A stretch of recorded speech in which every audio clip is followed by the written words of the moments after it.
நண்பர்களே, இன்றைக்கி நம்ம வீட்டில் வந்து பானிபூரி தான் செய்ய போகிறோம். பானிபூரிக்கு வந்து பூரி வந்து ரெடிமேடாக வாங்கியாச்சு.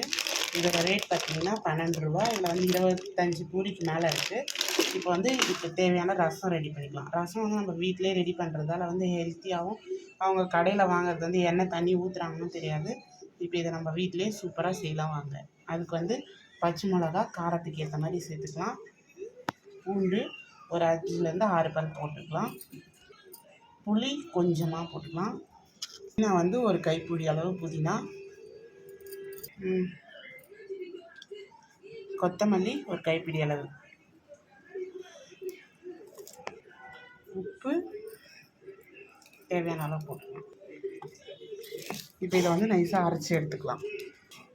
இப்போ இதை நல்லா அரைச்சி எடுத்தாச்சு. இது ஒரு பவுலில் சேர்த்துக்கலாம். இப்போ இதை தண்ணி ஊற்றி நல்லா இதில் இருக்கிறதெல்லாம் தண்ணி ஊற்றி அலசி ஊற்றிக்கலாம்.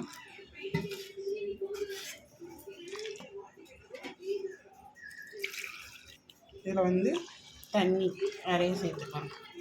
தண்ணி நிறைய சேர்த்து நம்மளுக்கு எவ்வளோ பானி தேவையோ அதை பண்ணிக்கலாம். இதில் வந்து தண்ணி சேர்த்துட்டு இதில் வந்து ஒரு ஸ்பூன், சின்ன ஸ்பூனில் ஒரு ஸ்பூன் வந்து சாட் மசாலா ஆட், கொஞ்சமாக வந்து கரம் மசாலா ஆட் பண்ணிக்கலாம். உப்பு வந்து பார்த்துட்டு கொஞ்சம் வேணும்னா இன்னும் கொஞ்சம் உப்பு ஆட் பண்ணிக்கலாம். இப்போ உப்பு கம்மியாக இருக்குது, கொஞ்சமாக உப்பு ஆட் பண்ணிக்கலாம். அவ்வளோதான், ரசம் ரெடி ஆகிடுச்சு. பானிபூரியோட ரசம். இப்போ நம்ம பூரியெல்லாம் பொரிச்சு எடுத்துக்கலாம். எண்ணெய் நல்லா காய்ஞ்சிருச்சு. இப்போ நம்ம பூரியை பொரிச்சிக்கலாம்.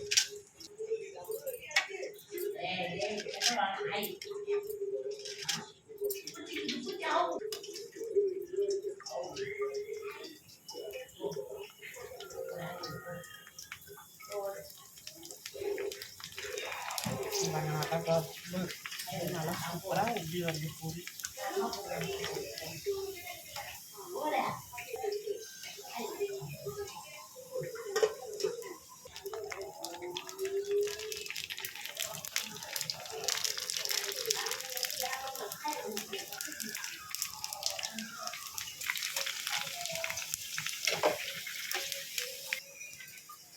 வைக்கிறதுக்கு உருளைக்கிழங்கு மசாலா ரெடி பண்ணிக்கலாம்.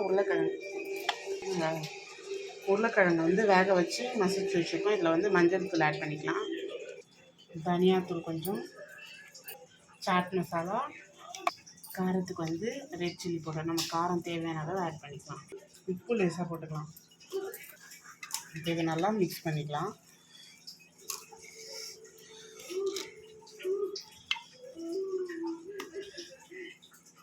நம்மளோட உருளைக்கிழங்கு மசாலா ரெடி ஆகிடுச்சு. அவ்வளோதான் ஃப்ரெண்ட்ஸ், நம்மளோட பானிபூரி சூப்பராக ரெடி ஆகிடுச்சு. நீங்களே இதை உங்கள் வீட்டில் ட்ரை பண்ணி பார்த்துட்டு எப்படி வந்து கமெண்ட் பண்ணுங்கள்.